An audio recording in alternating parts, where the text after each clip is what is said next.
nice to see so many faces or names on the screen, familiar faces.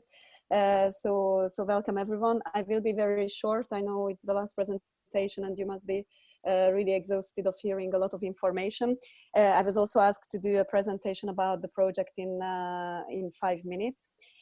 So I'm here now in the capacity as the project coordinator of the Smart Rural 21 project, which you probably heard of. It's called the Preparatory Action on Smart Rural Areas in the 21st Century.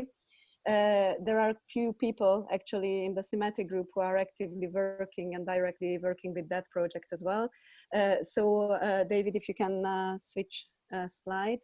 So just to say what the project is about in very briefly. Again, you might have heard that essentially it aims to support 17 villages selected across Europe in developing and then taking action on their smart village strategies. So these kind of inner bubbles that you see, it shows the journey of these villages and what the project does to support them. So essentially, the 17 villages get some technical expert support, but this expert support is most often actually coming from the local level.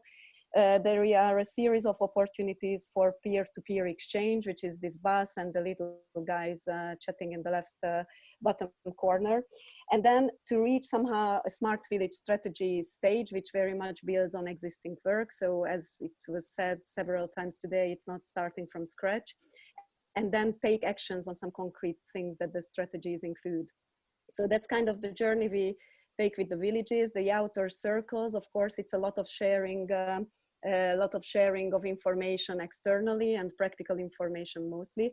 So as you can see from this slide, the project mostly focuses on villages. That's the main target group.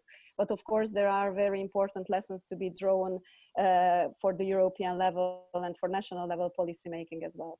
Now we can switch the slides. So just very quickly on the next one is that we had to select 5 villages already at the proposal phase, so when we submitted this proposal, and they are from Finland, the Czech Republic, Greece, Ireland, and France. I cannot go now into details into their profile, but you can already see from the villages that they very diverse set of villages, in fact. David, if you can switch one more. So what we are doing now is really to select 12 more villages. I hope many of you are aware that there has been an open call. We wanted to make it open and transparent and visible how we select the additional 12 villages. The application closed on the 11th of May. And currently we are in the process of assessing the applications, which is a joint effort of national experts, core team, and the steering group of the European Commission. We defined a set of criteria which are quite important to be successfully implementing the project with villages, but also we have to keep an eye on the thematic, geographical, and type of area balance, which we already started to do. So on this slide, you can move on, David, thanks. So on this slide, you can actually see that there has been a huge interest, in fact. We received 734 applications across Europe from villages, village groups, LAGs, and so on. It's quite uneven, so there has been massive interest from Spain, over 200 applications, over 150 from Italy, and quite a big number from Portugal. And the rest of the countries, you can see there are somewhere between 5 and 50, with some more and some slightly less. Unfortunately, we haven't received any from Malta and Luxembourg, but all the other countries submitted certain proposals. So if you move on one more slide. So because of the focus of this group, and Paul asked me to focus specifically on what's relevant for the national authorities or for the policy making. So we are currently in the process of developing what we call What's Happening in My Country pages, which essentially contains information about CAP and other policies and relevant initiatives for smart villages in the specific countries in all the EU member states. National experts are doing some kind of research, interviews, mapping the existing resources. Now, this is kind of a reference point for interested stakeholders. So it doesn't need to be exhaustive or not necessarily reflect, but of course tries to match the official government or European Commission position.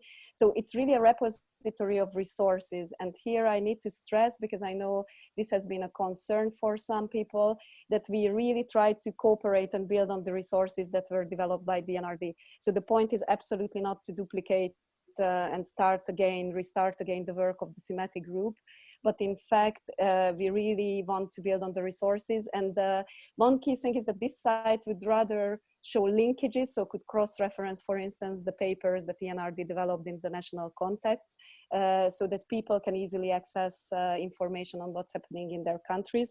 But anyone is more than welcome, and I will share the slides that you presented today with the relevant national experts. So please get in touch if you want to highlight on these pages relevant resources or national initiatives. It's a work in progress that is likely to be published in the second half of June.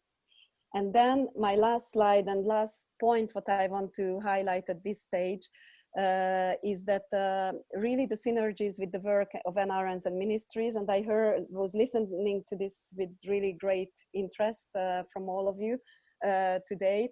So one thing is that the project provides technical support, as I said, for the villages and develops a series of tools. But it's not just the project tools, but we try to reuse and share tools that were developed by different organizations at the local or national level and so on.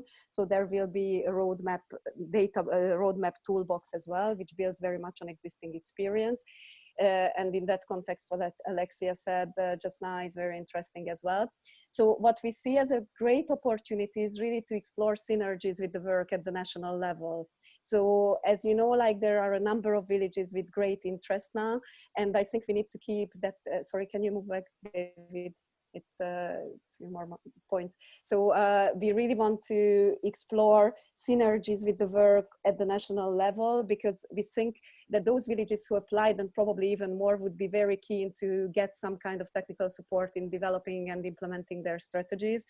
We are really thinking of a concept which we started to call Come Along. It was not initially planned, but the idea is to keep the momentum with interested villages and kind of let them to come along with the villages who are actually supported. Of course, they wouldn't get the same tailor-made support, but could still be encouraged to try to evolve their strategies or build on existing strategies and start actions, as Amelia just said it.